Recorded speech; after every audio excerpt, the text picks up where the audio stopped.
Welcome to This Explainer.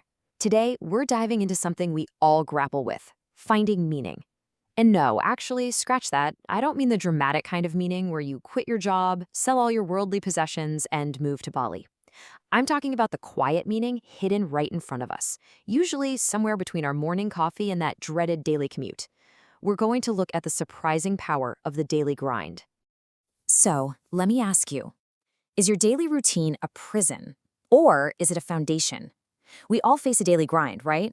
But what if the repetition we so often view as a cage, the blaring alarm clock, the packed train, the endless sea of emails, is actually the very architecture of a meaningful life? Well, let's explore a story that brilliantly illustrates this exact perspective. Let me introduce you to Dušan Mitrović. He's worked at the Coastal Postal Service, Branch 7, for exactly 23 years, 2 months, and 17 days. Every single morning at 7:43 a.m., he unlocks the glass doors, breathes in the scent of aged paper and metal sorting trays, and just begins his day. For over 2 decades, he's performed this exact ritual without a second thought. It's just what he does. But I want you to notice this recurring number, 23. It isn't just the years he spent at the post office. When Dušan walks home, he climbs exactly 23 steps to his apartment door. This beautifully illustrates just how deeply entrenched and literally automatic his life has become. He navigates his entire day, from sorting mail to cooking dinner, through pure, unconscious muscle memory. But then, on what feels like a totally regular Monday, a catalyst moment occurs, and it happens in 3 distinct phases. For 23 years, Dušan lived entirely in phase 1, unconscious efficiency. He was basically on autopilot. But as he's preparing to leave work one afternoon, he hits phase 2, the pause. Something in the evening light, or maybe his own mind's rhythm, just makes him stop, and he suddenly feels the true weight of his routine. And for the very first time, he shifts into phase 3, intentional observation. He isn't just doing his routine anymore, he is actively noticing it. Section 1. The cartography of attention. So when Dušan wakes up on Tuesday, he starts to map out his morning with a completely new mindset. He realizes there's a massive difference between just looking and actually seeing, between hearing and really listening. The difference doesn't lie in the senses themselves, but in the intentional consciousness behind them. Hearing the harbor boats, that's automatic, but listening to them requires a choice. He begins to actively listen to his environment and truly see the letters he sorts.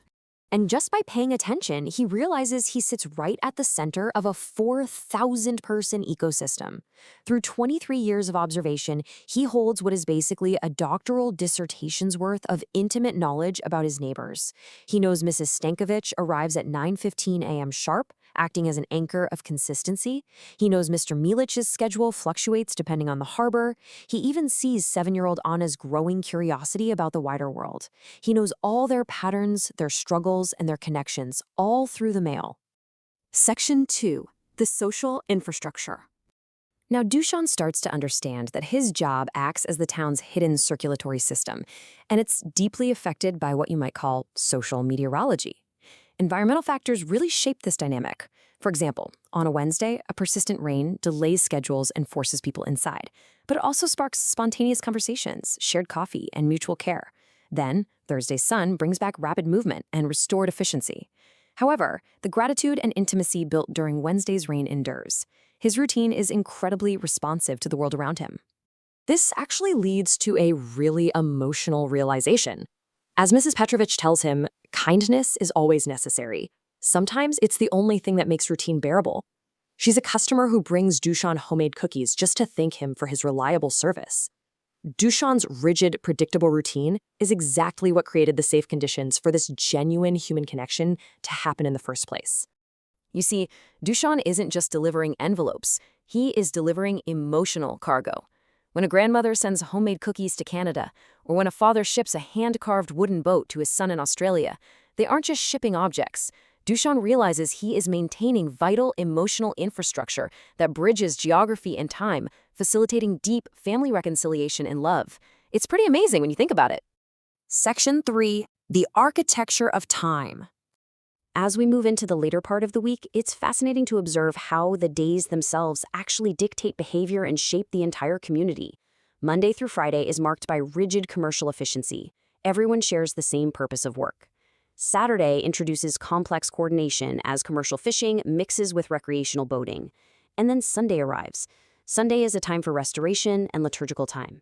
It's a completely different acoustic and social environment where the town basically exhales. On Sunday, Dušan experiences his town as a participant rather than a worker. He observes the church bells organizing collective time, families playing in the harbor, and a neighbor's 40-year-old vegetable garden. He realizes that a thriving garden, much like his 23-year postal career, requires immense patience and respect for natural timing. You absolutely cannot rush it. Section 4. Meaning in the ordinary. So, as Monday rolls around again, his realization is completely solidified. Meaning isn't handed down from above in some dramatic flash. It's built step by step. It starts with individual attention, which builds personal competence over time. That competence fosters reliable social connections, which ultimately contribute to collective welfare. Through his daily, seemingly mundane acts, he is actively maintaining the very fabric of his community. And that brings us to the ultimate philosophical takeaway of this explainer, the myth of ordinary. This is the false belief that finding meaning requires massive, dramatic external changes. In reality, meaning is found in the quality of conscious attention we bring to our already established routines. Dušan's repetitive 23-year routine was never a prison. It was an extraordinary foundation, simply because he finally observed it with deep care. Which leaves us with this final, provocative thought. What would change if you paid attention to your own routine tomorrow? What if you moved from just hearing to actively listening, from looking to truly seeing? The magic isn't in changing what you do, it's in how you pay attention to it. Thank you so much for joining me on this explainer. I really hope you look at your own daily grind a little differently tomorrow.